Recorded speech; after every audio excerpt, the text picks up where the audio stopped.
Hey guys, what's going on? James here, and in this video today, we're going to be reviewing the Tampa Bay Buccaneers 45-17 win versus the Miami Dolphins. The Buccaneers move on to 4-1 after defeating the Dolphins in what was honestly the most complete game I've seen from this team since the Super Bowl. So if you guys are new here, go ahead and subscribe, hit the like button if you do enjoy these types of videos, and leave your thoughts about this game down in the comment section below. I would love to hear it. We have a lot of good to talk about and really not too much bad. I even had to nitpick a little bit to find some bad stuff from this game, because as I said, it was an absolute complete game from the Buccaneers.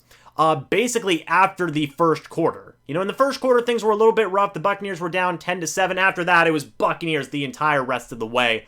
Absolutely phenomenal. Let's start off with the man, the myth, the legend himself, Tom Brady.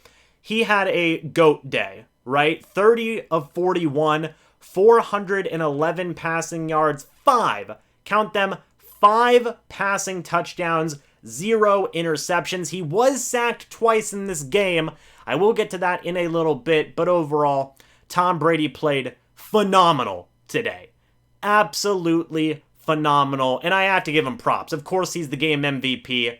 He thrusted himself back into the MVP conversation. I know that we really shouldn't be having that conversation after the first month of the season, but Brady played like the GOAT today. He was absolutely masterful in tearing up the Dolphins' defense. Next guy I want to mention is a couple of his targets. The first guy, Antonio Brown.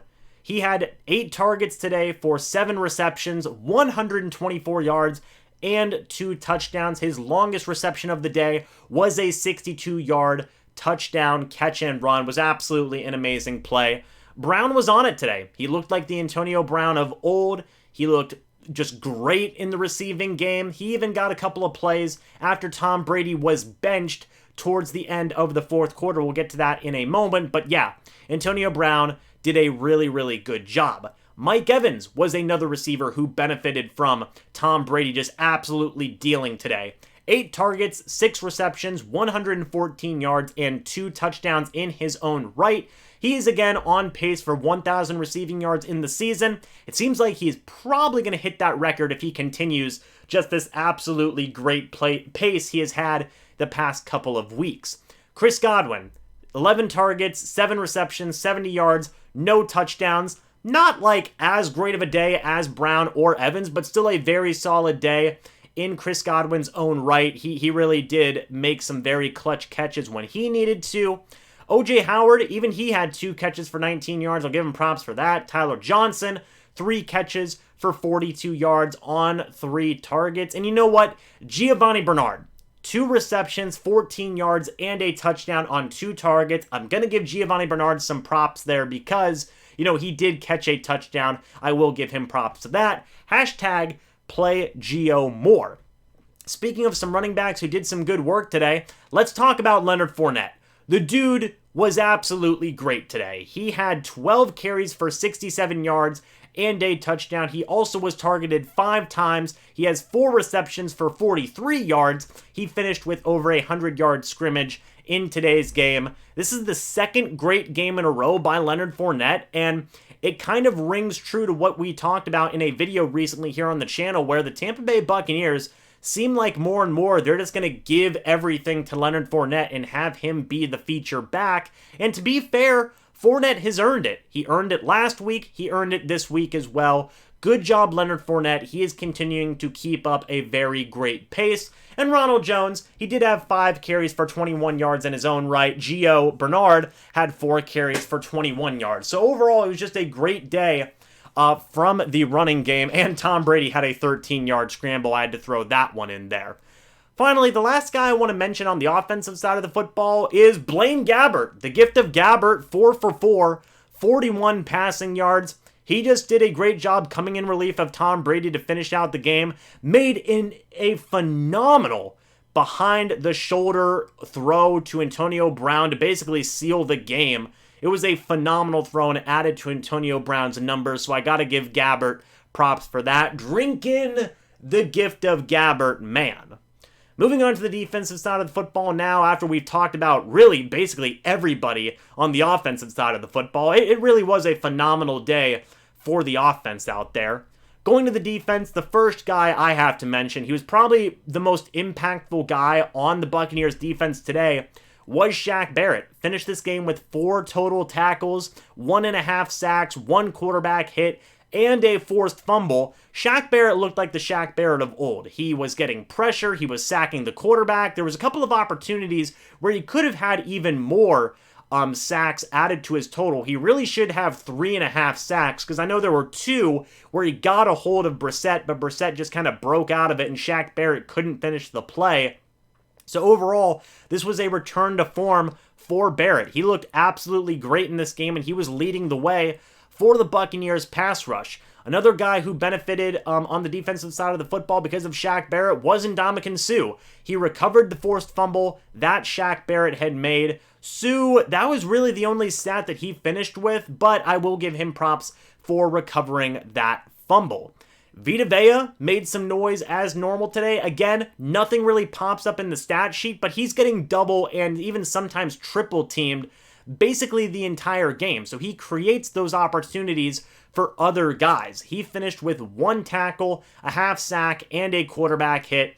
Vita Vea did Vita Vea things.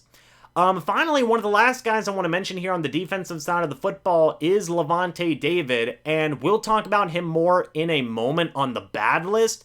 But Lavonte David, he still finished with 2 tackles. He finished with a sack and a quarterback hit. I gotta give him props to that. Also, shout out to Kevin Minter. He had to fill in for Lavonte David once he went down with injury. He finished the day with 3 total tackles and a quarterback hit in his own right. Great stuff there.